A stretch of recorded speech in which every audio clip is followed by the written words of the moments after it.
What is going on, everybody? Hi, welcome back. Happy to see you back, and I'm super happy to be back myself. Apologize for the no makeup situation here. I literally got burned today. Look at me.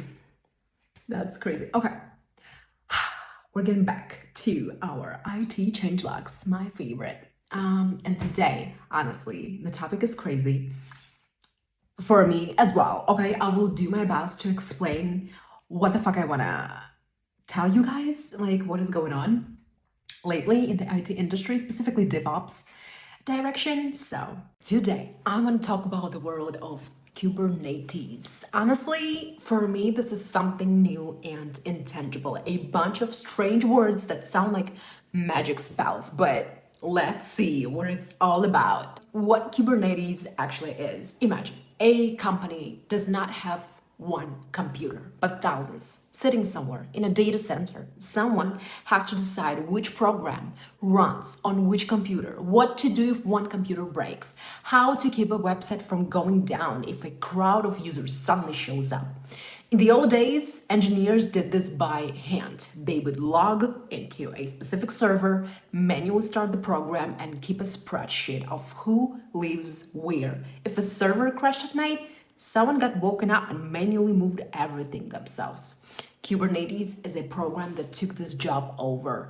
DevOps engineers, the people who look after the infrastructure, write an instruction file saying, run this application, I need 10 copies. And then Kubernetes itself decides which exact computer, also known as node, to place it on, keeps checking that everything is alive, and if something goes down, Kubernetes restarts it somewhere else on its own. Okay, now the question is where the cloud and data centers come in. These thousands of computers do not necessarily belong to the company itself, to an enterprise. Most often the company rents them from big cloud providers, Amazon, Google Cloud, Microsoft Azure.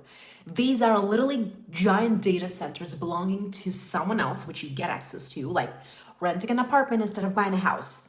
Kubernetes work on top of that rented infrastructure. It doesn't care whose hardware it is. It just organizes what runs where. Next, video cards, GPUs enter the picture. A regular processor, CPU, is a universal worker doing different tasks one after another. A GPU is built differently. It has thousands of weaker workers that all do the same simple operation at the same time. That's exactly how training neural networks works. You need to multiply number together millions of times all at once. That's why the entire AI boom runs on video cards, and companies that want to train or run their own models need servers with GPUs inside their Kubernetes cluster. This is where the real story begins. In the past, Kubernetes handed out video cards through a system called device plugin. It worked in a very simple, very dumb way. If you have a video card with 80 gigabytes of memory and you only need 10, you still get all 80 whole. The remaining 60 gigabytes are simply blocked and sit idle while your task is running because the system had no way to split a video card into pieces. It could only hand it out whole as a single indivisible unit. Picture a vending machine that only accepts $5,000 bills with no change. A can of soda costs $100, but you have to hand over the entire $5,000 and nobody else can use the remaining money in the meantime. Okay, I tried to describe a problem. Now here's the solution. 2 years ago, the Kubernetes developer community came up with a solution, Dynamic Resource Allocation, or DRA for short. The idea is this. The device driver, a small program from the video card manufacturer, can now describe on its own what hardware it has and how it can be sliced up. And the application, a pod, sends a request through something called a resource claim, essentially asking, give me that specific piece instead of the whole card. Now, that solution, the DRA, it has got some updates lately. In the latest version of Kubernetes 1.36, two new concepts were added to DRA. The first is DRA partitionable devices. This is when the driver says, I can slice this video card into several isolated pieces, but not any combination of these pieces can be used at the same time. Some of them are mutually exclusive. The second is the array consumable capacity, which is already enabled by default. This is splitting not into rigid pieces, but by volume. Roughly, the video card has 80 gigabytes and it can be handed out to different pods and portions until it runs out. However, a bug occurred. The problem showed up when a driver used both of these features at the same time. Inside the system, there was a shared counter that tracked how much space was still left, shared counters.